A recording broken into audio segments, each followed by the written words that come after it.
स्वस्तिक चित्रमंदिर परिसरातील वादग्रस्त जागेवर न्यायालयाचा महत्त्वपूर्ण निर्णय.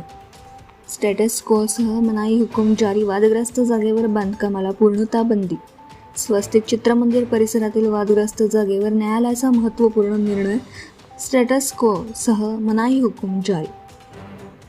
स्वस्तिक चित्रमंदिर परिसरातील वादग्रस्त जागेप्रकरणी माननीय न्यायालयाने अत्यंत महत्त्वपूर्ण असा निर्णय देत संबंधित जागेवर कोणत्याही प्रकारचे बांधकाम अथवा हस्तक्षेप न करण्याचे स्पष्ट आदेश दिले आहेत.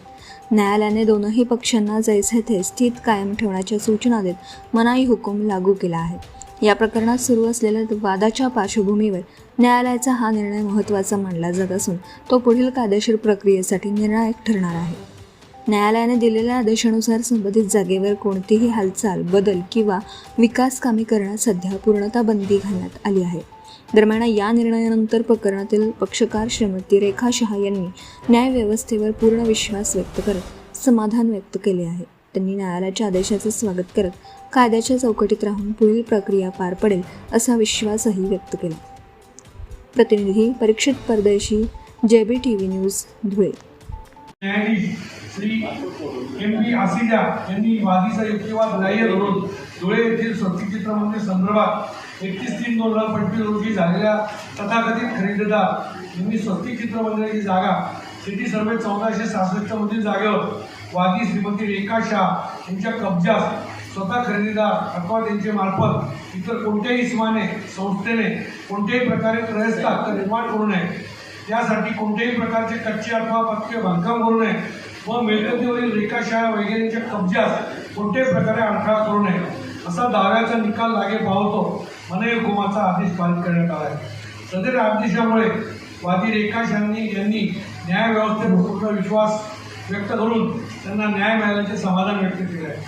या कामी रेखा शाह यांना ॲडव्होकेट C.V. सोनार यांच्या प्रमुख मार्गदर्शनात C.G. सुरेश यांनी प्रभावी युक्तिवाद करून बाजू मांडली. याची आदेशाची कॉपी आपल्यासोबत दिली आहे. यांचा जो चुलत भाऊ आहे मनोज युवराज शाह यांच्या तो सचिन कापड या लोकांनी सदरी मिळकतीची मूळ रक्कम यांना न देणार आणि यांना फक्त 15% रक्कम देणार आणि 85% ते हडप करणार असं त्यांना चित्र दिसतं. हे यांना कळालं. हे येत नव्हते खरेदीला. एक वर्षभर मी यांच्या मागे लागलो मनोजच्या की बाबा तू मध्यस्थी केली, मला खरेदी दे. हे येत नाही, मला कळलं तर मी तिथे गेलो अकोल्याला.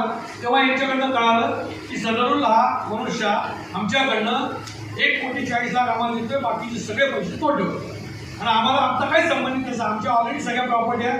यांनी आमच्या आजीला पकडून विकल्या आणि सगळे पैसे खाल्ले. आता आम्हाला एकच शेवटची प्रॉपर्टी आहे. माझी 3 मुलं लहान आहे, 3घांची लग्न बाकी आहे, शिक्षण बाकी आहे.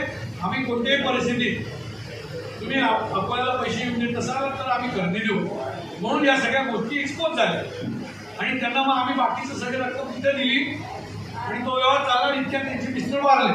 त्याचा सगळा गैरफायदा होतो. हा सगळा व्यवहार झाला. त्याच्यात प्रदीप शिराळशांनी बनावटगिरी केली आणि त्याचा फायदा या खरेदीदारांनी उचलला. मुद्दा असा आहे की आपल्या परिसरातील महत्त्वाच्या बातम्या पाहण्यासाठी आजच आमच्या JBTV न्यूज चॅनलला YouTubeवर सबस्क्राईब करा आणि बेल आयकॉन प्रेस करा.